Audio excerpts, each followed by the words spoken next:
Hi class, this is Dr. Karsten and I am going to go over the math problem of the day from May 8th. So for this one it said write 14 thirds as a mixed number. So we've been doing a lot of this lately. So you should be pretty skilled at doing this.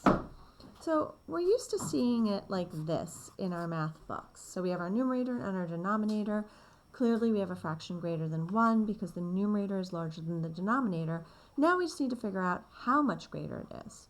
So for this problem, what I'm going to remember is that since my denominator is 3, what I want to pull out of this numerator are groups of 3 thirds. And that's because 3 thirds is just equal to 1. So we want to pull out wholes, 1 wholes out of this. So the other thing I can remember is that I could skip count, and that would be a shortcut for doing this. And what I can do is skip count 3's to see how many of these groups I can pull out of 14. So for example, 3, 6, 9, 12, 15. Uh-oh, 15's too big. So I can pull out 1, 2, 3, 4 of those out of here. So that would tell me that I have 4 wholes, and then I'm going to have a little bit more because I have to get up to 14. So let's go ahead and draw it the long way. So I'm going to pull out 3 thirds. So that means that I had 14 thirds. So I had 14 of this size pieces. I put 3 over there. I'm going to put another 3 over here. So that means I've taken up 6 pieces. I'm going to put another 3 here. So that's 3, 6, 9.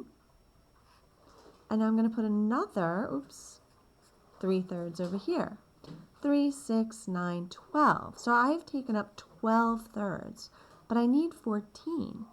And from 12 to 14 is just another 2 thirds.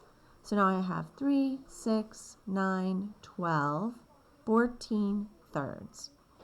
So now what I can do is I can take these, and instead of writing 3 thirds, I can think of these as 1, 1, 1, and 1, or 4 ones. But don't forget your 2 thirds.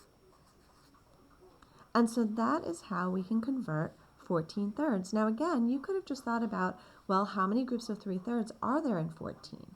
Well, we had 1, 2, 3, 4, and then we would have again had to go from 12 to 14 and had another 2 thirds. So that would be the shortcut way of thinking about it. This is the longer way of doing it.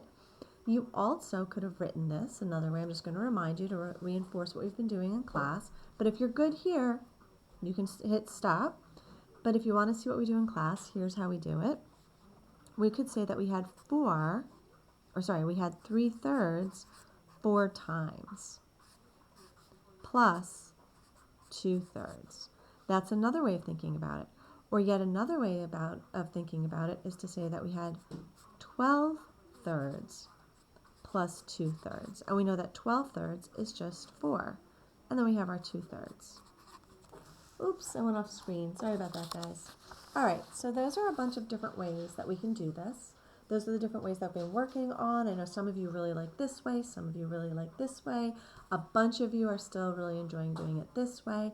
What I like is that you all understand what we're doing. So whichever way you're still doing this, as long as you understand it, I'm really happy. And we are going to be working towards moving towards the algorithm for this, but right now it's really important that we understand why we're doing it this way. All right, great job, guys. I'll see you in our Google Classroom.